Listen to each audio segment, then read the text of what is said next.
In this video, we will discuss the various sources of obligations. So, what are the sources of obligations? Article 1157 states that obligations arise from law, contracts, quasi-contracts, acts or omissions punished by law, otherwise known as crimes or delicts, and quasi-delicts or torts. Article 1158 provides that obligations derived from law are not presumed. Only those expressly determined in the Civil Code or in special laws are demandable, and shall be regulated by the precepts of the law which establishes them, and as to what has not been foreseen, by the provisions of the Book on Obligations and Contracts. An obligation ex lege must be clearly stated. It is never presumed. For example, the obligation to pay taxes must be clearly seen from the taxation law that seeks to exact the fees from the taxpayers. Likewise, the obligation of a husband and wife to mutually help and support each other is found in the Family Code. Do you know any obligations of children that is written in the law? Let us look at Presidential Decree number 603, otherwise known as the Child and Welfare Code of the Philippines, which states that the child is one of the most important assets of the nation. Every effort should be exerted to promote his welfare and enhance his opportunities for a useful and happy life. The child is not a mere creature of the state. Hence, his individual traits and aptitudes should be cultivated to the utmost insofar as they do not conflict with the general welfare. The molding of the character of the child starts at the home. Consequently, every member of the family should strive to make the home a wholesome and harmonious place, as its atmosphere and conditions will greatly influence the child's development. Attachment to the home and strong family ties should be encouraged, but not to the extent of making the home isolated and exclusive and unconcerned with the interests of the community and the country. The natural right and duty of parents in the rearing of the child for civic efficiency should receive the aid and support of the government. Other institutions, like the school, the church, the guild, and the community in general, should assist the home and the state in the endeavor to prepare the child for the responsibilities of adulthood. Article of PD 603 enumerates the responsibilities of the child. Every child, regardless of the circumstances of his birth, sex, religion, social status, political antecedents, and other factors shall 1. Strive to lead an upright and virtuous life in accordance with the tenets of his religion, the teachings of his elders and mentors, and the biddings of a clean conscience. 2. Love, respect, and obey his parents, and cooperate with them in the strengthening of the family. 3. Extend to his brothers and sisters his love, thoughtfulness, and helpfulness, and endeavor with them to keep the family harmonious and united. 4. Exert his utmost to develop his potentialities for service, particularly by undergoing a formal education suited to his abilities, in order that he may become an asset to himself and to society.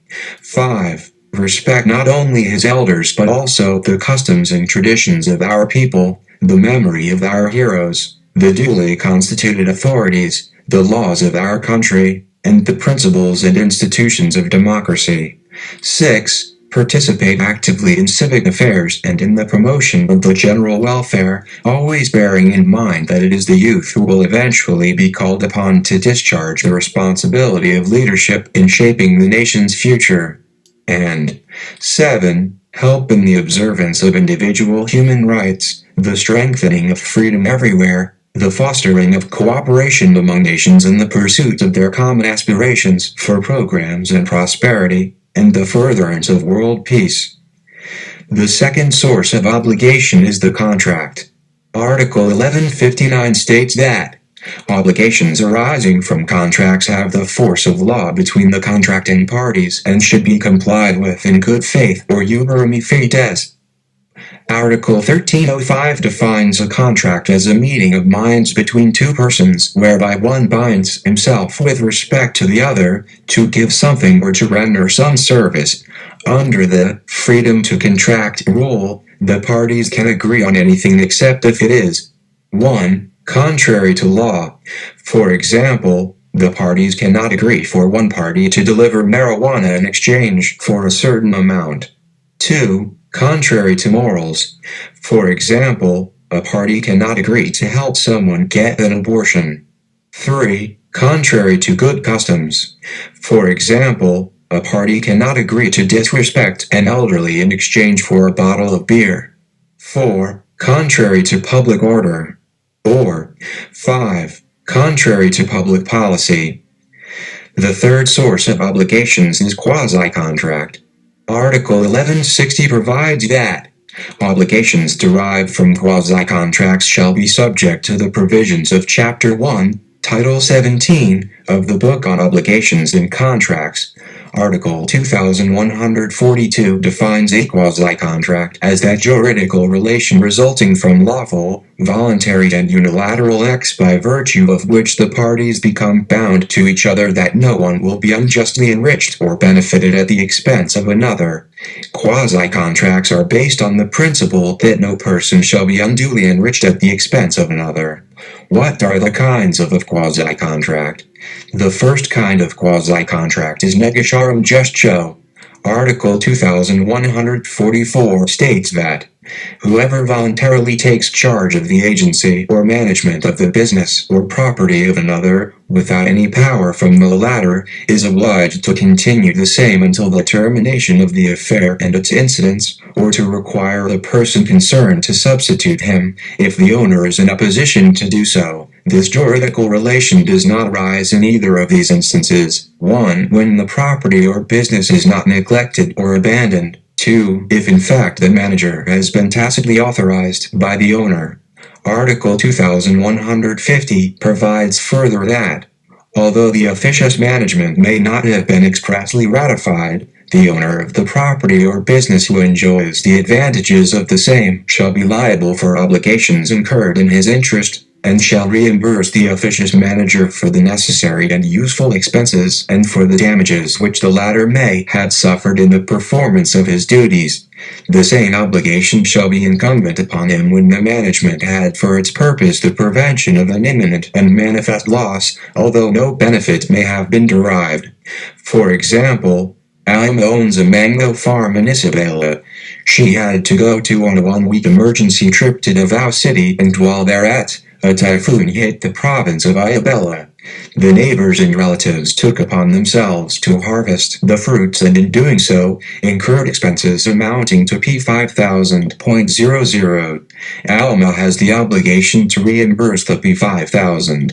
In negotiarum gestio, the officious manager assumes the management of the business. He is obliged to continue the same until the termination of the business as provided under Article 2144. Likewise, he shall perform his duties with all the diligence of a good father of a family, and pay the damages which through his fault or negligence may be suffered by the owner of the property or business under management, as provided under Article 2145. The second kind of quasi-contract is solutio indebiti. Solutio indebiti is also known as payment by mistake. Article 2154 provides that if something is received when there is no right to demand it, and it was unduly delivered through mistake, the obligation to return it arises. For example, Daniel rode a jeepney. His fare is 8 pesos and 50 centavos. He paid with a 10 peso coin. The driver gave back to Daniel a change of 5 pesos and 50 centavos. Here, Daniel has the obligation to return the 4 pesos as he is not entitled to the same. Anyone who knowingly accepts something to which he is not entitled shall incur liability, as Article 2159 provides that whoever in bad faith accepts an undue payment shall pay legal interest if a sum of money is involved, or shall be liable for fruits received, or which should have been received if the thing produces fruits. He shall furthermore be answerable for any loss or impairment of the thing from any cause, and for damages to the person who delivered the thing, until it is recovered. The fourth source of obligations is the civil liability arising from acts or omissions punished by law, or crimes or delicts. Article 1161 states that Civil obligations arising from criminal offenses shall be governed by the penal laws, subject to the provisions of Article 2177 and of the pertinent provisions of Chapter 2, Preliminary Title, on Human Relations, and of Title 18 of the Book on Obligations and Contracts, regulating damages. The governing laws on an obligation ex delicto or ex officio are the following. 1. The Revised Penal Code of the Philippines or criminal law defines crimes that consist of acts and omissions that are prohibited and prescribes penalty for such. Under Article 100 of the Revised Penal Code, it is provided that persons who are criminally liable are civilly liable. 2. Chapter 2, Preliminary Title of the Civil Code, on Human Relations. 3. Title 18, Book 4 of the Civil Code, on Damages. The civil liability arising from crimes includes the following. 1. Restitution or restoration of the thing subject of the crime to a lawful owner, as far as practicable. Article 105 of the Revised Penal Code provides that the thing itself shall be restored, even though it be found in the possession of a third person who has acquired it by lawful means, saving to the latter his action against the proper person who may be liable to him. 2. Reparation of the damages caused. The court shall determine the amount of damage, taking into consideration the price of the thing, whenever possible, and its sentimental value to the injured party, and reparation shall be made accordingly, under Article 106 of the Revised Penal Code. 3. Indemnification for consequential damages. It shall include not only those caused by the injured party, but also those suffered by his family or by a third person by reason of the crime, as provided in Article 107 of the Revised Penal Code. Indemnification for damages shall comprehend not only the value of the loss suffered, but also that of the profits which the obliged failed to obtain, under Article 2200. In crimes, Article 2202 provides that the defendant shall be liable for all damages which are the natural and probable consequences of the act or omission complained of. It is not necessary that such damages have been foreseen or could have reasonably been foreseen by the defendant. Article 2211 provides that interest as a part of the damages may, in a proper case, be adjudicated in the discretion of the court. Article 2212 states that interest due shall earn legal interest from the time it is judicially demanded, although the obligation may be silent upon this point. For example, Mario was hired by Digna to drive her van. Mario stole the car and on his way to Isabela, bumped into a private car owned and driven by Lenny, resulting to the hospitalization of Lenny and damages to the car amounting to 50,000 pesos. In case Mario is convicted, the court might order him, among others, to return the van and shoulder the cost of the repair of both vehicles, as well as the cost of Lenny's hospitalization. The fifth source of obligation is quasi-delict or tort.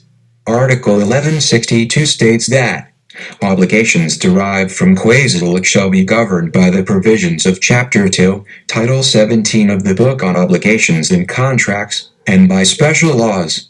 Quasi-delict or tort is defined in Article 2176, and it provides that whoever by act or omission causes damage to another, there being fault or negligence, is obliged to pay for the damage done.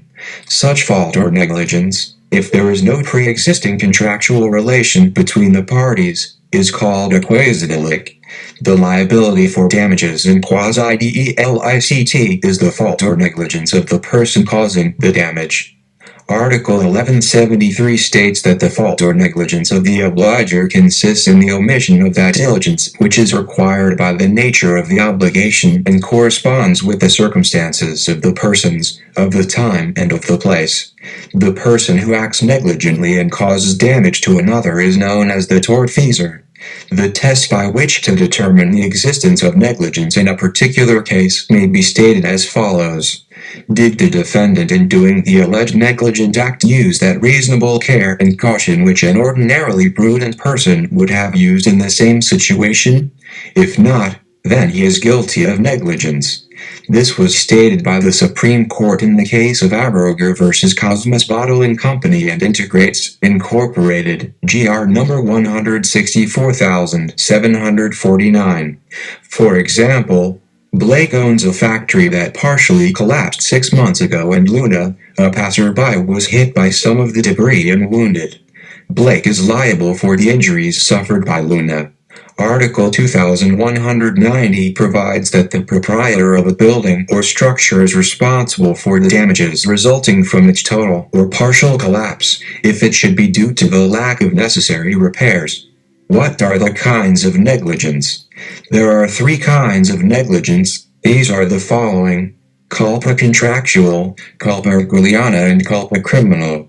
Contractual negligence or culpa contractual is one resulting from the breach or violation of the obligation arising from the contract. This kind of negligence is not a source of obligation but gives rise to damages. Civil negligence or culpa erquiliana results to tort or quasi-delict, which is a source of obligation between parties not so related by pre-existing contract. Criminal negligence or culpa criminal, which is the negligence or imprudence resulting in the commission of a crime.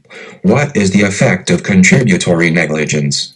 Article 2179 states that, when the plaintiff's own negligence was the immediate and proximate cause of his injury, he cannot recover damages. But if his negligence was only contributory, the immediate and proximate cause of the injury being the defendant's lack of due care, the plaintiff may recover damages, but the courts shall mitigate the damages to be awarded. What is the opposite of negligence? The opposite of negligence is diligence, which is the exercise of the proper degree of care which a situation calls for. There are 2 kinds of diligence. These are the following: 1. Ordinary diligence, which is the diligence of a good father of a family. 2. Extraordinary diligence, which is the degree of diligence as far as human foresight can provide.